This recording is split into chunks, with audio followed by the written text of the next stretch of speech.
Under UCC Section 3-604, the law explains how a person entitled to enforce an instrument can intentionally discharge that obligation. Sometimes, ending a debt requires nothing more than a deliberate act. The authority belongs only to the person entitled to enforce the instrument. That person may release the party obligated to pay, even without receiving additional consideration. In other words, the law allows a voluntary discharge. One way to discharge the obligation is by surrendering the instrument itself.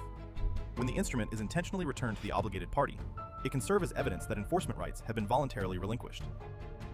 Discharge may also occur through intentional destruction, shredding, tearing, mutilating, or otherwise canceling the instrument can demonstrate that the holder no longer intends to enforce payment.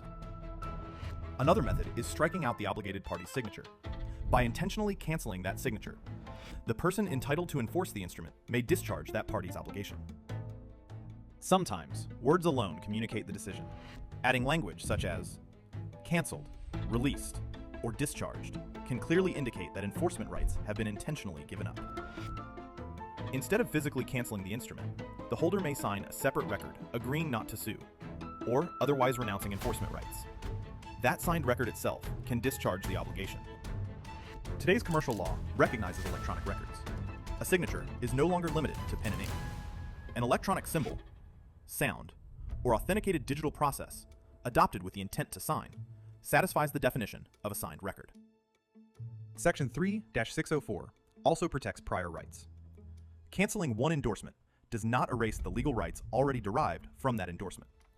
The commercial chain remains legally intact where the law preserves those rights. Imagine a lender deciding to forgive a debt. The lender marks the note discharged, signs a written release, and voluntarily returns the instrument to the borrower. Under Section 3-604, those intentional actions may legally discharge the obligation. An obligation on a negotiable instrument does not end by accident.